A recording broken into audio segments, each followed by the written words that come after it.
Shadow of the Erdtree is going to your favourite restaurant and getting 4 courses of the spiciest meatballs you've ever ate, except you asked for dessert.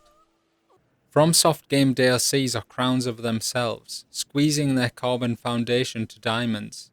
The lore, bosses, music and weapons of every game are exalted in the DLC. It's just that Elden Ring was as delicately fractured as its namesake, a stained glass world held inside of a kaleidoscope. I wake up in the middle of the night. Later, I have stopped trying to sleep. Exhausted compliments and criticisms alike limp away to gather their strength in the light of day. Though my hands fall into their favourite position, though those thousands of hours are recalled to life, this isn't it. My brain awaits the coming endorphins, but my ticket only brought me confusion. Then, a lone, lorn old man sweeps it all away. I admire the implementation of a progression system which doesn't require balancing as part of the main game. By the time you defeat Moog, it's more challenging to relieve yourself of ruins than to acquire them. It's just that the execution of the fragments causes their benefit to relatively devalue every other objective, and still they're unable to provide the feeling of growth we receive journeying to Altus Plateau. Elden Ring took the time-honoured tradition of looking stuff up in Japanese RPGs and made it semi-compulsory for anyone with places to be by Christmas to run around with a guide open. The Shadow Tree fragments take that eggshell idea and unchain it from NPC quests and powerful weapons, attaching instead to the main progression and difficulty system of the game. If Elden Ring had exactly 100 enemies spread across the entire map which gave a ton of runes and didn't respawn, why would that be good? They aren't exactly Easter eggs, but when the difficulty is dancing on the ridiculous side of a sword edge to begin with, anything hidden lines players up like lambkins at the doors of the internet. It is not 2009 anymore. I'm not saving a sword from a stalslugtite. The machine now runs on blood. Zelda already did this correctly, twice.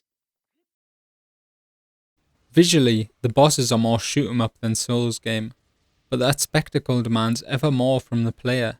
Positioning and spacing are just as important as timing in these battles. That's 200% more difficulty.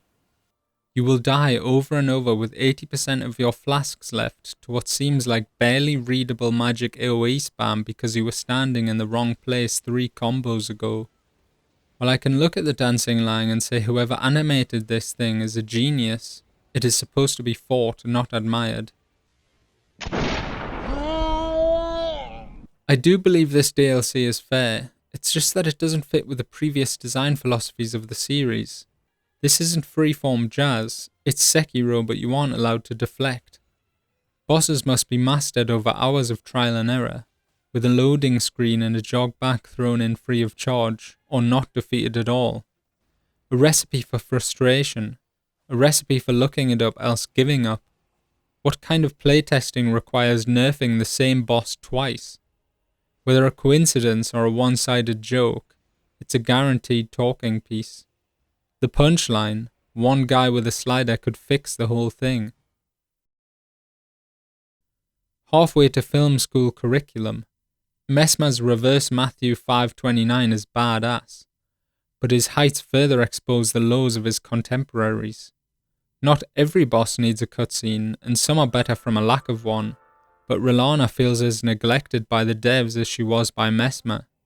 And if you didn't watch that one trailer, Romina is a complete nobody. Then you find out she was one of the most influential people in the lands between. Conversely, Midra has the best area, build-up, fight and cutscene devoted to him, and seems to be just another guy, another failed Lord of Frenzy, punished by the horn scent but otherwise detached from the larger narrative. The atmosphere is more depressing than a corpse pile in a torture hall, in a good way.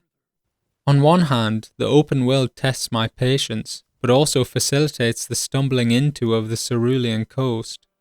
Souls games never had a problem with awesome hidden areas, but when that hidden area is at the end of a dungeon, at the end of an open world section, all hidden within a tiny side path of a different dungeon, our collective what the feeling is amplified to the extreme. Entering the shaman village and wandering its quiet desolation wouldn't hit quite as hard if every area wasn't given a war-returned King's Master's serving of space. That said, its bloat is a net loss.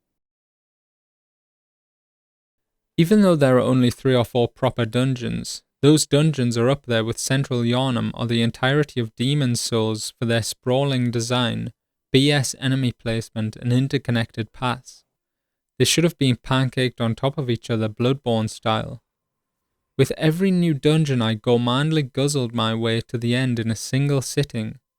When I was crudely delivered back into exploration, spirit broken from days of boss fighting, I didn't play for weeks. Those 2 sentences probably say it all.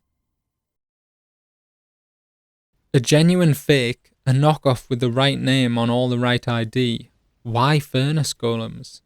They're awesome because some enemy pushes you off a cliff right before the next checkpoint, not because everything has way too much health.